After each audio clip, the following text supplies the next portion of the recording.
Hello Pisces, ito na po yung inyong daily gabay reading. Binago ko lang po ng konti, no, yung format natin. This is a 3 card reading. Kukunin ko po ng isang card for general life at pangalawa is money, career, and finances. At pangatlo po na card is for relationship, pag-ibig, ganon. So, general life, yung message para sa inyo is Four of Swords. And this is rest. This is about relaxation. This is about stepping back from what is causing you stress, stepping back from what is making you super busy, no? Kasi hindi na kayo nakakapagpahinga, hindi na kayo nakakabigay sa sarili ninyo ng panahon para naman na makapagnilay-nilay man lang kayo, makatulog kayo ng maayos, makakain ng maayos, kasi sa sobra siguro ninyong daming ginagawa. Maybe you have too much on your plate.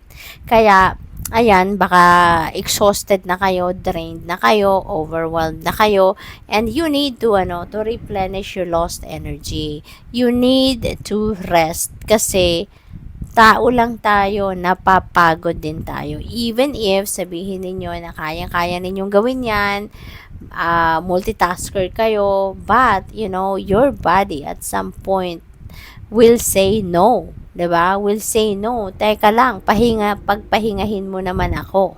'Di ba? Sasabihin din ng katawan ninyo 'yan. Kaya mapapansin ninyo 'yan, If sa sobrang kasipagan ninyo, sobrang kabisihan ninyo, at some point meron kayong nararamdaman na kahit konting physical discomfort, kunyari merong sumasakit sa balakang, sumasakit sa naulo, balikat ninyo, or whatsoever, no? That is a sign already na tinatawagan na kayo ng katawan ninyo na magpahinga ka naman.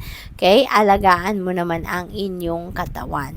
Okay? Kasi kahit ang isip mo talagang kayang-kaya ko to, sinasabi ng isip mo na sige, go, go, go, kaya natin to.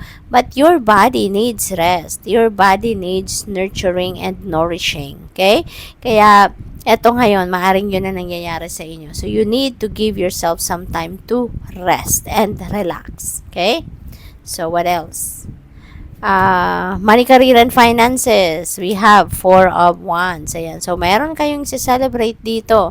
Baka magkakaroon or nagkaroon na kayo ng mga financial blessings, no? Baka meron kayong celebrate na financial opportunities, 'di ba? Baka meron ditong offer, baka merong job offer, meron na kayong business partnership, meron kayong kaperahan na dumating, no, biyaya, baka meron dumating sa inyo na ROI ninyo, yung return of investment ninyo, or bunga ng inyong pagsisikap, no, financial reward, no, maaring mga ganon, no, baka yun ang isa-celebrate ninyo. So, maybe you are experiencing that, financial success and material success sa ngayon. Kaya, deserve naman ninyo yan. Deserve nyo talaga na i-celebrate yan. Deserve nyo yan na deserve ninyo yan na ipagsaya, no, at ipagpasalamat. Okay? So, what else? We have Page of Cups.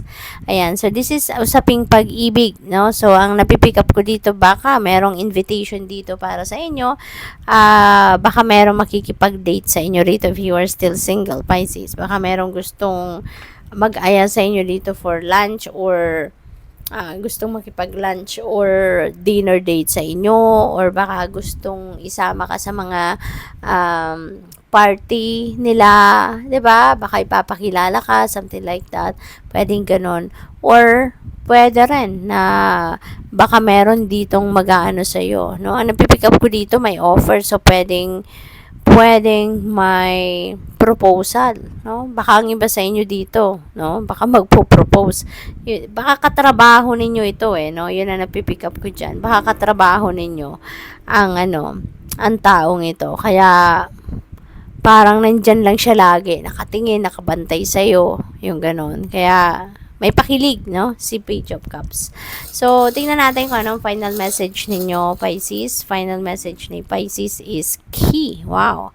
Napakaganda nito. Kasi ibig sabihin nito na nasa inyong mga kamay, nasa inyong bulsa, kumbaga ang susi para